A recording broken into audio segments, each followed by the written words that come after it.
Gravando. Alguém refresca a minha memória, gente? Se eu não me engano, módulo 40 e 41 já foi? A correção. Módulo 42 e 43. Agora só falta o último módulo. O 45? É. Então vamos lá para finalizar os 45. Tá. Módulo 45, página 263. Tá? É verdade. Vamos lá. Gente, só para vocês estarem cientes, eu fiz uma cirurgia quinta-feira na boca. Eu tô falando um pouco enrolado, por isso que eu até desliguei a câmera, para vocês não ficarem vendo eu falando enrolado aí. Ainda tô com pontos, enfim. Mas dá para eu dar aula por aqui. Então, só para vocês não ficarem aí tirando sarrinho de mim, viu? Eu vou falar um pouquinho enrolado ainda. Pareceu cebolinha. Tá enroladinho. Tô falando devagar, né? Mas quando como eu quero falar rápido, aí sai enrolado, né? Por causa da dor, que ainda tô sentindo um pouco da anestesia ainda, enfim. Tá? Mas dá para isso. Só para vocês não acharem que o professor tá tendo um treco ali. Tá bom? Então, módulo 45, acho que é a questão número 1, ou Almeida, acho que não fizemos desse módulo ainda, né? Quais foram os principais problemas? Não fizemos. Eu entreguei. Esse aí eu entreguei. Não. Eu estou perguntando. Murilo, essa questão a gente já fez, a questão 1 desse módulo? A gente não fez ainda. A gente não fez ainda. A gente não corrigiu a 1 para frente. Obrigado, é isso mesmo. Bom, vamos lá. Quais foram os principais problemas encontrados pelos países do leste europeu para se integrarem à economia de mercado com o fim da Guerra Fria? Deixa eu aumentar aqui. Professor, eu coloquei bem resumido. Espera aí, pessoal. O que você colocou? Eu coloquei crise de caráter financeiro e falta de modernização. Tá. Alguém mais?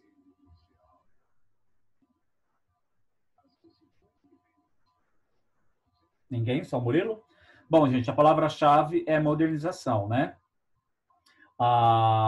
Os problemas encontrados nesses países, né, que eram socialistas até o fim da Guerra Fria, né, as dificuldades que eles encontraram aí foi essa questão da modernização. Eles não tinham tanta modernização capitalista como os países ocidentais, né, da Europa. Então, a dificuldade deles foram tentar se ingressar, né, nessa nova economia de mercado, mas conseguiram. Mas, no primeiro momento, teve algumas dificuldades, mas eles conseguiram aí, de uma certa forma, lidar com a situação, tá? Permitindo o capitalismo entrar nesses países. Basicamente é isso. Resumindo essa questão aqui, é isso, tá? Ok? 2. Observe o gráfico com a evolução dos valores do PIB da Letônia e em seguida responda o que se pede. Então, esse mapa aqui fala o PIB da Letônia, né? Do país báltico, né? Do leste europeu que pertencia, né?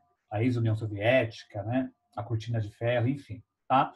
Então, tem a evolução do PIB entre 1996 e 2016, tá? A gente observa aqui, ó, que o PIB ele só teve um crescimento, né? Até 2007, vamos dizer aqui, ó, 2007, aproximadamente do final de 2006 para 2007, tivemos um PIB bem alto, né? Na Letônia, né? Aqui são empregado, desempregado em pessoas, né? Número positivo e os negativos. Aqui é o ano de referência vinculado, né? Ao PIB em bilhões, tá? Então, ó, um número bom, positivo. Depois começou a ter um declínio com a crise que a Europa acabou enfrentando, a Grécia teve uma crise, enfim, não vou entrar em detalhes agora, mas nessa época aqui, em 2007 até 2010, teve uma crise na Europa, né, que afetou alguns países. A Grécia foi mais atingida, mas também afetou a Letônia. E depois esse número começou em 2010 a crescer novamente, até chegar no ano de 2006, 16 e 17, né, um número bem positivo. do PIB. Tá? Para quem não lembra, PIB é o Produto Interno Bruto de um país. Quer dizer, né? Se o PIB está bom, está alto, é porque o país, né, está fluindo, está crescendo economicamente falando. Isso é bom. Tá? O nosso PIB nesse ano não vai ser um dos melhores por causa da pandemia. Né? O dinheiro público está sendo usado muito, né, por causa dos auxílios emergenciais, o combate à Covid, né? Então, nosso PIB aí vai cair bastante. E a gente vai ter que lutar, correr atrás para tentar subir esse PIB aí para o próximo ano, né? Senão a gente vai ficar com muitas dívidas internas, tá? Com base nesse gráfico aí, né? Temos aqui a questão letra A. Como ocorreu a evolução dos valores do PIB na Letônia no período analisado? É o que eu acabei de falar. Alguém colocou aí? Eu coloquei assim: a Letônia usou sua localização geográfica e a indústria servia aos mercados locais. Quanto à madeira, papel e produtos agrícolas eram exportados. Ah, tá. Tá mais ou menos aí. Não, mas você pegou algumas outras informações, né? É que olhando o gráfico aqui, a gente vê que o PIB nesse país teve grande aumento no período analisado, variando de pouco mais de 10 bilhões de euros em 1996, né? Para mais de 22 bilhões de euros em 2016. Quer dizer o quê, né? Que teve um aumento aqui, foi o que eu disse no início, né? Analisando essa evolução dos valores do PIB na Letônia, a gente observa que ela teve um crescimento aí, né? Gradual, devagar, né? Anualmente aumentando um pouco, até chegar em 2016 com um PIB aí de 22 bilhões aí de euros, né? Depois teve uma queda aí. Professor, Oi, posso falar o meu? pode, diga. Eu coloquei assim, de 1996 até 2007 foi um crescimento abundante. De 2007 até 2010 houve uma pequena queda. E em 2010 até 2016 ocorreu uma subida significante. Perfeito, a sua tá ok. A colocação do Renan foi a mais coerente assim, não que a do Murilo não esteja, tá, Murilo? Mas você pode completar se quiser. Mas olhando o gráfico, a gente teve aí um aumento, né, gradual, que é o que acontece normalmente, né, gente? Ó, não teve, ó, se vê aqui do início de 1996 até 2006, não teve uma linha assim, ó, zigue-zague, né? Não, teve um crescimento gradual, foi bom. Aí só teve uma queda, né, por causa da crise que a Europa enfrentou nesse período, uma crise econômica lá que afetou todos os países. A Letônia não foi diferente, né? Mas aqui não teve aquele zigue-zague, igual aqui, ó, zigue-zague, zigue-zague, né? Então teve aí um crescimento bom. Isso é um fruto aí de um país que tinha um sistema socialista, fazia parte da ex-União Soviética e aceitou aí o capitalismo nesse país, né? A modernização foi chegando aos poucos e ela foi crescendo gradualmente, tá? Renan, sua questão está ok. AB. Qual evento pode explicar a queda do PIB observado no país em 2009 e 2010? É essa crise que eu falei, né? Durante 2009, o mundo passou por uma grave crise econômica que atingiu diversos países, incluindo a Letônia, que sofre grande queda nesse ano nos valores arrecadados do seu PIB aqui, ó, foi nesse período aqui, ó, né? Que o mundo passou por uma crise, né? Se eu não me engano, a crise foi a crise nos Estados Unidos, crise imobiliária, que agora me deu branco, preciso confirmar. Mas, se eu não me engano, foi essa crise que afetou aí o mundo todo, né? Então tem uma queda aí, tá? Dúvidas na B?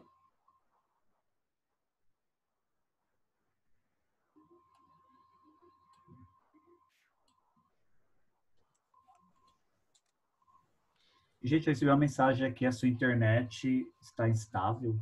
Vocês estão me ouvindo bem, né? Será que ela... Estão me ouvindo, Renan? Ah, então tá. Estamos te ouvindo. Eu tô ouvindo, professor. Nunca apareceu essa mensagem aqui. Eu falei, será que ela vai cair? Bom, se cair aí, a gente volta. Mas apareceu aqui para mim. Sua internet está alguma coisa instável. Bom, está instável porque então tá boa, né? Bom, A internet está um pouquinho ruim, deve ser. A internet está ruim um pouco. Ah, Eu então acho que deve ser isso. Mas se cair, vocês entram de novo. Se cair aqui também, eu entro de novo. Tá. Só avisei porque nunca apareceu isso aqui para mim, essa notificação. Só para vocês estarem cientes. Letra C. Em qual período o país observou aumento mais acentuado na arrecadação de seu PIB? E qual evento econômico está ligado a isso? Então, são duas perguntas, né? Em qual período o país observou um aumento mais acentuado, né? Se vocês observarem ali o período mais acentuado ali, né? Ocorreu de 2004 até 2005. Ó, tá bem perfeito aqui, ó. Um aumento que subiu bastante, ficou mais em declínio. Declínio não. Qual é o contrário de declínio, gente? Declínio é quando tem uma queda. Bom, enfim, tá? Em 2004, em 2005, 2005, 2006, ano que a Letônia entrou no Bloco Econômico Europeu, né? Mostra que sua inclusão no grupo auxiliou o país a crescer economicamente falando, quando ela insere aí no grupo, né, da União Europeia. Isso ajudou bastante a Letônia aí a crescer também, tá? Gente, quem quiser pegar essas referências aqui, pode Essa pegar. eu não fiz. Mas pode pegar a referência aqui se quiser, Murilo. Ó. Vou até aumentar aqui para vocês.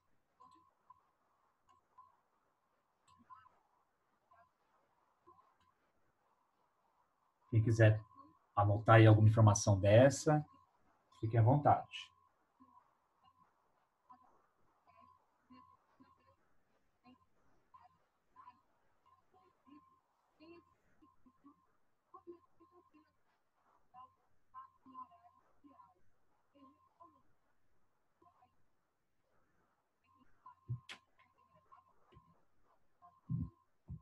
Estou esperando o Murilo terminar.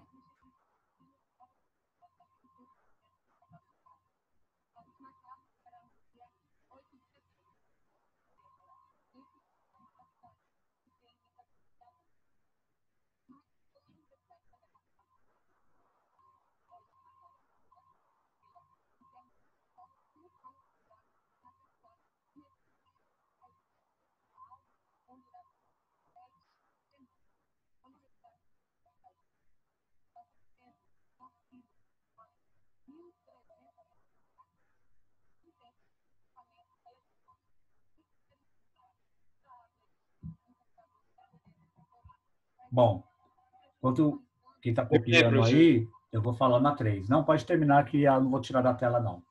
3. Quais foram os problemas enfrentados pela Bulgária e pela Romênia durante o período de abertura de mercado pós-Guerra Fria? Bulgária e Romênia sofreram aí alguns problemas, né? No período aí da abertura do mercado pós-Guerra Fria, né? Lembrando só, pessoal, que a Guerra Fria, né? O fim da Guerra Fria levou o fim da ex-União Soviética, né? Os países que faziam parte dessa união, né? Começaram a se tornar independentes, né? Ambos, todos ali com sistema socialista, né? Outros que não faziam parte, né? Como a Bulgária, a Romênia, se não me engano, da ex-União Soviética, mas também eram socialistas, né? Também começaram a ter que implantar ali o sistema capitalista, né? Mas referente à Bulgária e à Romênia, quais eram os problemas enfrentados ali, né? Esses países enfrentaram maiores dificuldades para sair das crises econômicas e por isso também demoraram um pouco mais para conseguir ingressar no bloco econômico europeu, quer dizer, fazer parte do bloco econômico, né? A gente já estudou os blocos econômicos, a União Europeia é um bloco econômico e eles vão ser inseridos, né? Mas até eles serem inseridos, né, eles passaram por algumas dificuldades. Entre os problemas que esses países enfrentaram, né, foi a intensificação, né, dos níveis de desemprego, quer dizer, um alto nível de desemprego, tanto na Bulgária como na Romênia, a necessidade de modernização de seu parque industrial e a diminuição de sua dívida pública e os altos valores da inflação. Quando a gente fala altos valores da inflação, é quando o salário não acompanha a inflação, quer dizer, os preços dos produtos sobem muito, mas a pessoa não tem dinheiro suficiente para comprar. Quer dizer, o preço do arroz, do feijão e da carne aumentou, mas o salário da pessoa não aumenta. Então, ela comprava 2 pacotes de arroz por mês, agora vai ter que comprar um, porque aumentou o preço no dobro do que ela pagava no mês passado, né? Mas o salário dela não aumentou. Então, ela vai ter que começar a comprar menos, porque ela não vai ter dinheiro, né? E começar a, como é que fala? Não é comer menos, né? Mas a reduzir menos os seus gastos, né? Comer menos, né, gente? Se ela gastava 2 pacotes de arroz, porque ela comia os 2 pacotes de arroz. Agora vai ter que comer só um. Vai ter que começar aí a... Tem um nome certo que eu esqueci. Quando você guarda alimento, você consegue Me ajuda aí, povo. Que tá me Estocar? ouvindo? Oi? Estocar. Não é estocar, é racionar. Racionar alimento. Que é a mesma coisa de guardar, né? Estocar, mas é isso, Nicolas. É a mesma coisa que estocar. Mesma coisa que estocar.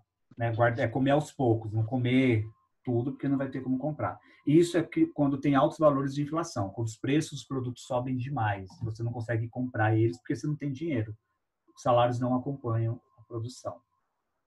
A inflação, na verdade. Ok? 4. Professor, Oi. uma dúvida. Você falou sobre os valores de inflação, que o produto aumenta, mas o salário não.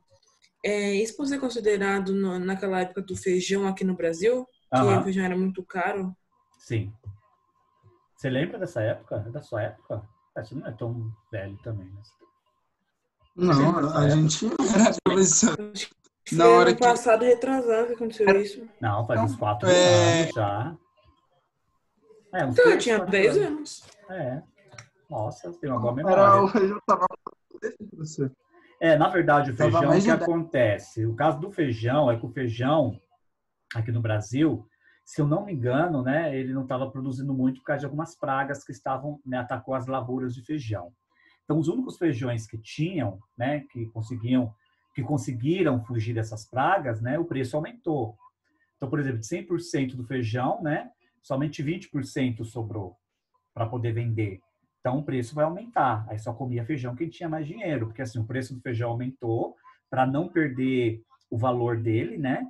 Porque tinha que repor esse dinheiro de alguma forma. Então, assim, tipo, se o pacote de feijão era R$2, na época foi para R$10, R$12 um pacote de feijão, né? Caríssimo, né? Aumentou pra Uhum. Exatamente. A mesma coisa o tomate. O tomate às vezes está caro, às vezes está barato, né? Depende muito aí das lavouras de plantações, né? Por exemplo, sabe a chuva de Umas gafanhoto? frutas também. E do lugar também, né, professor? E Por do exemplo, lugar. o que acontece a esses altos valores de inflação? O que pode acontecer? Vários motivos. Aqui no Brasil, por exemplo, vocês viram a chuva de gafanhoto da Argentina? Estava vindo para o Brasil, Sim. né? Sim. Se Sim. porventura na chuva que fala, essa tempestade de gafanhoto, essa nuvem, obrigado. Essa nuvem de gafanhoto chega aqui nas lavouras do Brasil e começa a comer todas, né, as lavouras de tomate, de milho, né, automaticamente o preço desses produtos que esses gafanhotos atingirem vai subir, né, vai subir de alguma forma. Por exemplo, eles vai destruir uma plantação de milho inteira, né? Então, o preço do milho, que a pipoca, todos os produtos derivados do milho vai ter que subir, né? Mas o salário não acompanha, então não vai ser todo mundo que vai poder comer milho, né? Quem comia milho barato só vai comer agora se quiser realmente pagar o preço, que pode ser bem mais caro, né? Então, isso que é altos valores de inflação quando a gente fala, né? Quando a inflação sobe e o salário também sobe, então, na verdade, está tudo equilibrado. Mas quando um sobe, no caso, a inflação, e o salário não, aí é um problema. Tá? Então, a gente precisa ficar atento a isso. Foi o que aconteceu na Bulgária e na Romênia. Isso acontece diariamente. Aqui no Brasil, você sempre vê, vocês vê isso diariamente. Né? Quem sai de casa, né? Ou antes mesmo de ficar saindo, antes da pandemia, o combustível, né? O combustível uma hora está 2,09, outra hora 2,19, outra hora 2,29. Depois amanhã vai estar 2,19 de novo, aí depois aumenta para 2,39. O etanol, a gasolina, né? Tem posto aqui perto da minha casa que a gasolina tá quase tá R$4 e o etanol tá R$2,50, R$3. Ah, tá muito caro. Aqui na minha região tá barato. O etanol aqui tá 2,29. A gasolina tá Onde minha mãe 3. abastece tá R$2,19. Mais ou menos. 29? Aqui 29. Considerado barato. Não, Onde minha mãe abastece. Aqui, semana passada, estava 2,19. Quer dizer, a inflação, né? O preço é conforme a inflação, né? Hoje pode ser, eu não saí para a rua hoje, mas se eu for lá, pode ser que esteja um pouquinho mais, alguns centavos a mais, alguns centavos a menos, né? Mas faz muita diferença, né, gente? E estou falando do combustível, mas isso eu falo em todos os alimentos. Por isso, quando a gente vai no mercado, vocês que costumam ir no mercado na feira, uma hora está um preço, outra hora está outro, né? Quando o preço está barato, é porque tem muita demanda, tem muito produto. que acaba, óbvio, saindo mais em conta, né? Até para o consumo. Mas quando está em falta de algum produto, é mais caro. Por exemplo, no mercado. Professor, Oi. então por que, por exemplo, o pastel? O pastel tem muita demanda, mas é R$ 6. Ah, mas por causa dos seus produtos. Como assim? Você acha caro ou barato? Claro. Caro. Dependendo do qual é o pastel, vai ser caro mesmo. Por exemplo, se o leite aumentou, o preço do leite aumentou, automaticamente o queijo também vai aumentar. Então, pastel de pastel de queijo, Pastel de e queijo. quebra-queixo. Pastel de carne. O pastel de queijo, que era 4, vai para 5. Se a carne bovina aumentou o preço, né? O quilo, que era 10, agora é 15, então a carne moída, que vem da carne, né? Carne bovina, vai aumentar também o pastel de carne, né? Enfim, o tomate, né? Que vai no pastel de pizza. Então, tudo tem isso, pessoal. Não é simples assim. Quando vocês veem um preço que aumentou, é porque aumentou algum derivado. Às vezes não foi nem a massa do pastel. A massa do pastel continua, que é a principal matéria-prima aí do pastel, né? Mas o ingrediente principal que vai ali, né? Tem que ver o preço, né? O palmito. Principalmente. Tem gente que gosta muito de Isso que eu ia pastel de falar. palmito, né? Então, palmito, como está o palmito hoje, né? Tá caro, tá barato? A produção de palmito esse mês, esse ano, foi bom? Se não foi tão bom, vai ter pouco palmito. Então, quem vai ter acesso ao palmito vai ter que pagar um pouco mais caro por ele, né? Então, vai ter que cobrar um pouco mais caro também. Empada de palmito, camarão. Por isso que tudo que tem camarão é mais caro, porque camarão sempre é mais caro, óbvio, né? E na falta dele fica mais caro ainda. Então, você comer um pastel de camarão, uma empada de camarão, vai ficar mais caro ainda, né? Então, tem tudo isso, né? Por exemplo, pediram uma pizza aqui em casa ontem, e pediram uma pizza de mussarela de búfala com tomate seco. E tomate seco, para quem não sabe, é um tomate diferente, né? E ele é bem mais caro. Óbvio que a pizza vai ser mais cara. Tomate desidratado. Isso. O processo dele é diferente, então ele acaba sendo mais É caro, muito né? bom. Então, mas a gente vê, por exemplo, já viram pimentão? Existe o pimentão verde, Mas o o pastel amarelo daquele- e o vermelho. O verde é o mais barato, porque é o mais produzido. O vermelho e o amarelo acaba sendo um pouco mais caro, às vezes R$ 2, R$ 3 mais caro o quilo dos pimentões aí mais coloridos, que não é o verde. O verde é o mais tradicional, entendeu? Então tem tudo isso, tá? Essa é a diferença Né? aí. Fazer pastel daquele material lá que a professora disse que é muito caro. Isopor? Tô brincando. Não, é sério. Como que é o nome daquilo lá que a professora de espanhol disse, Renan? De presunto de... É Ai, eu não Farma. sei. Isso. Professor, É sabe tem um presunto um na tipo de Espanha? presunto típico Da da Espanha. Espanha, que quanto mais velho É fica, mais... Ramon é o Ah, Isso, nome. é Ramon. eu sei Quanto qual é. mais velho fica, mais gostoso é. E é muito caro. Imagina um pastel disso. Eu já vi no Meu Globo Repórter. Professor, uma peça desse tamanho É pequenininho. que vem com vários negócios para poder cortar, é tipo 1.200. Uma peça grande que comprar é R$ 7.000, R$ 10.000. Caro. Pastel de Eu falei, Ramon. professor, R$ 10.000, professor. R$ 10.000, eu compro o Gol quadrado que tem ali na esquina vendendo. Ah, mas você não vai comer o Gol, né? Não tem como comer o Gol, né? Não, professor, pô. Eu Ó, entendi. o Ramon eu vou comer um dia e acabou. O golzinho não, vou usar ele o resto da minha vida. Vai levar Por a isso que casa, vai levar a por casa. isso que nós falamos, né? O mundo capitalista não é para todo mundo, infelizmente, né? O capitalismo é bom numa parte, mas não é para todos, né? Tem gente que já consegue ter o Gol e comer esse presunto aí defumado aí, que é o... Qual é o nome que a professora falou? Tem gente que Ramon. consegue ter Ramon. aquele Polo, aquele da Volks e o Ramon. Tem gente que já não consegue. Tem gente que Pastel não do consegue Ramon. ter nem os dois, né? Tem gente que não tem nenhum nem o outro. Pastel do Ramon é 300. É pão com Ô, manteiga e professor, pronto. eu fiquei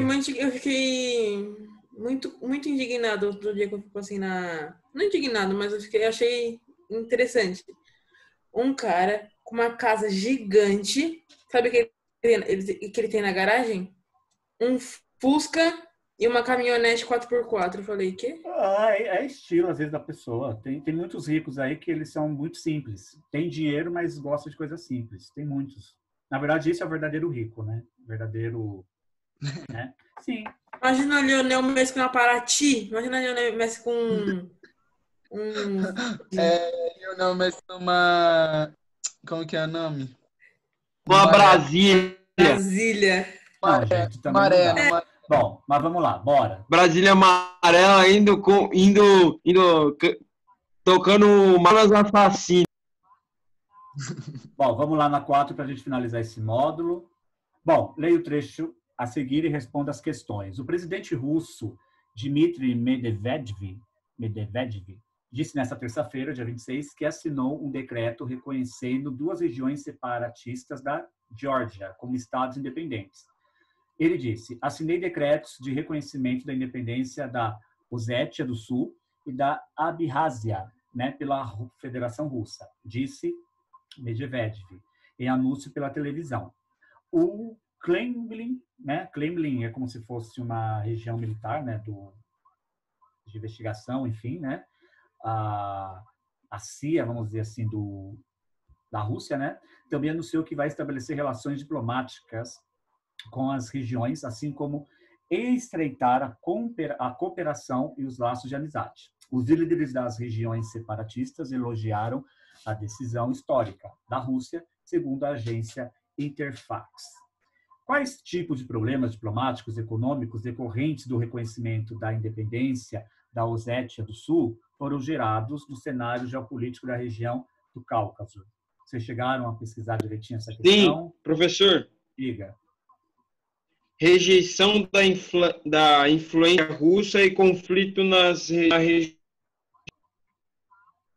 Murilo, você está falando, que você está mexendo no seu áudio, aí você fala, você desliga, liga e fala. Agora ligou. Professor. Fala Agora, de novo. Rejeição da influência russa e conflitos na região. Só isso?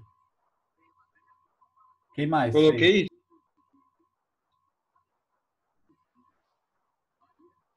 Alguém mais?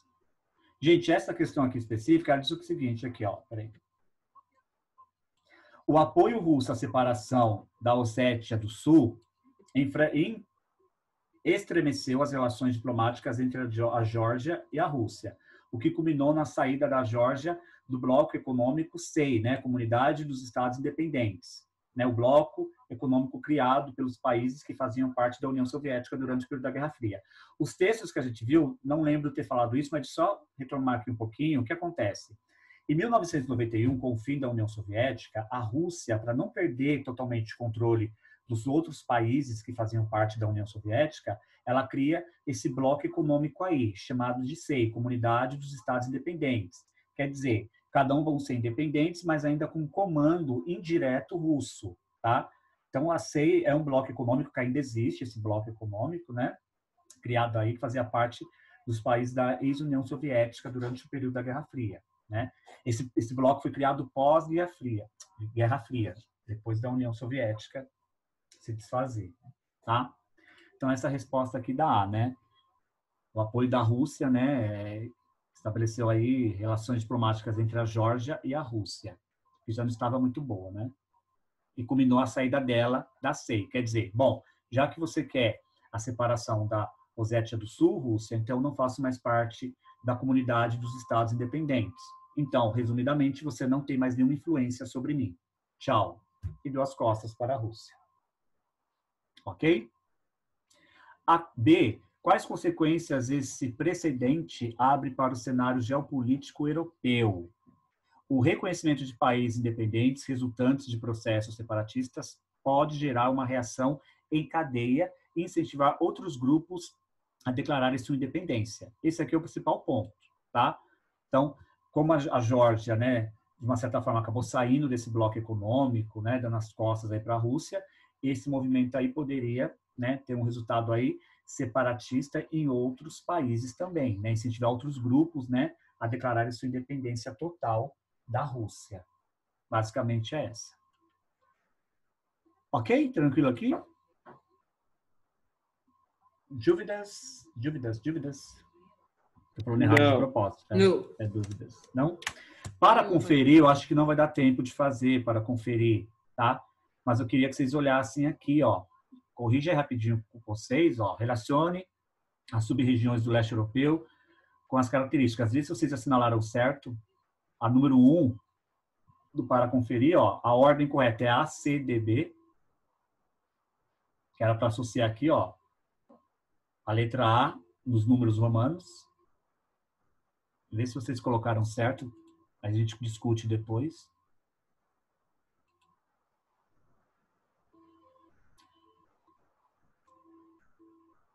A 2 era para identifique no mapa os setores indicados pelas letras, né? Aqui é a Alemanha, né, que foi dividida em 4 blocos, né? A letra A ficava nas mãos dos franceses. O B, setor soviético, pertencente à União Soviética. A C, americano. E a D, os britânicos, né? Ou ingleses, tanto faz. Tá? Ou o Reino Unido também é a mesma coisa.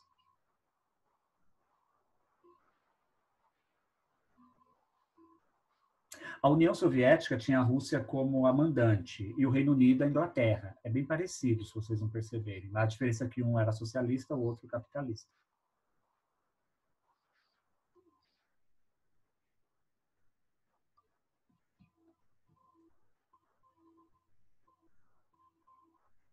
Professor, a 4 ficou o quê? A 4, vou subir lá agora. Não, na 3, né? Aí tem a 3 aqui, ó. A 3 era para colocar se era Tchecoslováquia ou Iugoslávia, né? Aí tem essa ordem aqui, ó. 2, 1, 2, 1, 2. Nossa, 2, 1, 2, 1, 2.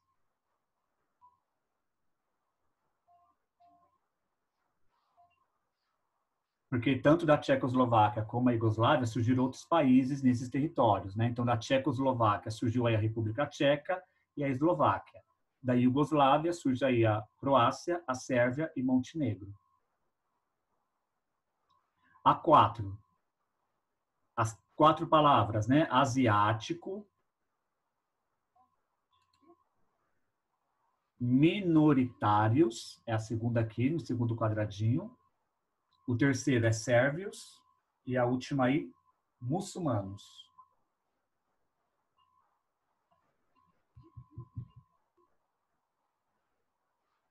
E a 5 é a letra D. Questão 5, letra D. Ok? Já corrigi, professor. Todo mundo? Pessoal, deixa eu ver quem está na aula. Vou tirar um print, porque senão a aula vai cair aqui, que acho que já deu tempo, tá? Já dei um print aqui. Felipe Munhoso. Cadê o Felipe? Muito boa música, viu? Entra de novo primeiro, quarta, e me indique outras músicas. Essa aí eu nem lembrava. Até baixei no meu celular pelo... Tá bom. Se eu não Quando entrar for minha primeiro, vez, professor, vou colocar se eu não entrar uma música primeiro, da você hora. tira as pessoas, ok? Tá bom. Estão ouvindo, né? Se ele não entrar primeiro, eu tiro todo mundo até ele entrar, gente. Não, não, não. Não, tô zoando. Vou fazer isso não.